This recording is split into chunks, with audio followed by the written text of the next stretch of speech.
ក្នុងពេលដែលអ្វីដែលខ្ញុំចម្លែកเนี่ยមនុស្សស្រីមានដុំសាច់កើនឡើងច្រើនណាបងប្អូនដូចជាទូស្បូនក៏ដោយដូចជាដាំទ្រូងក៏ដោយអ្នកខ្លះកើតច្រើនដុំណាតែគ្រាន់តែថាសាច់ហ្នឹងវាមិនមានជាសាច់កាចទេបងប្អូនណាប៉ុន្តែគ្រាន់តែវាកើតឡើង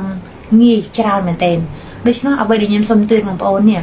គឺរាងកាយមនុស្សយើងមានអរម៉ូនស្រាប់ឯណាបងប្អូនគ្រាន់តែទឿនបងប្អូនថាมันក៏បីទទួលទាន supplement ណា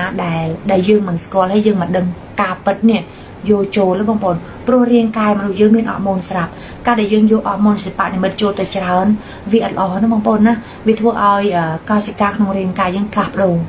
ព្រោះតាមធម្មតាเนี่ยការកើតជំងឺទឹកនោមផ្អែមដូចឈាមបេះដូងមហារីក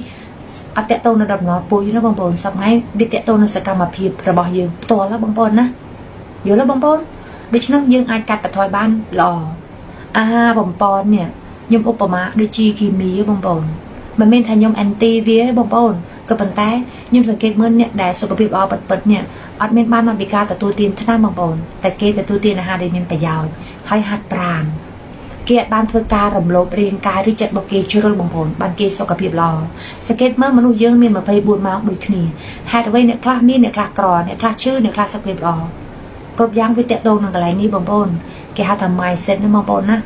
ផ្នែកកំណត់នឹងការឲ្យតម្លៃ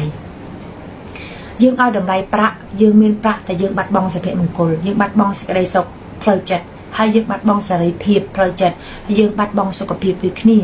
បើយើងឲ្យតម្លៃប្រាក់យល់ទេបងប្អូនប៉ុន្តែបើសិនយើងឲ្យតម្លៃលើគុណតម្លៃគឺគុណតម្លៃលើការងារគុណតម្លៃលើគូជីវិតគុណតម្លៃលើគ្រប់យ៉ាងយើងនឹងមិនបំផ្លាញវាព្រោះផលប្រយោជន៍ប៉ុន្តែបងប្អូនយើងនឹងធ្វើការយ៉ាងមានតុល្យភាពបងប្អូនអូខេទោះបីជាយើងធ្វើការធ្ងន់ប៉ុណ្ណាក៏ដោយយើងក៏ឆ្លៀតពេលមើលថែគេវាដូចទូរស័ព្ទបងប្អូនពេលយើងប្រើយើងសាកថ្មប៉ុណ្ណោះតែទោះបីជាយ៉ាងណាក៏ដោយរាងកាយយើងប្រើគេយើងក៏ត្រូវមើលថែគេណាបងប្អូនណានៃការជ្រើសទទួលទានណាបងប្អូនកុំទទួលទានព្រោះថាវាឆ្ងាញ់ព្រោះអ្វីដែលវាឆ្ងាញ់ពេកនេះវាក៏អត់ល្អដល់សុខភាពយើងដូចគ្នាសង្កេតមើលណាបងប្អូនណាខ្ញុំឧបមារបស់លើលោកនេះមិនថាគ្រឿងសង្វឹងក៏ដោយមិនថាអ្វីក៏ដោយវាដូចការស្រឡាញ់កូនណាបងប្អូនស្រាក៏ដូចគ្នាបើសិនជាយើងយកចូលច្រើនជ្រុលនេះវាល្អក្មេងដូចគ្នាពេលយើងស្រឡាញ់កូននេះជារឿងល្អណាបងប្អូនណាប៉ុន្តែបើយើងស្រឡាញ់គាត់ជ្រុលហើយយើងស្ពយគាត់នេះវាជាការបំផ្លាញគាត់ទាំងផ្លូវវានិងផ្លូវត្រង់ណាបងប្អូនផលកម្មត្រឡប់មកវិញជានិច្ចបងប្អូនយើងធ្វើយើងបាននោះគេថាផលកម្ម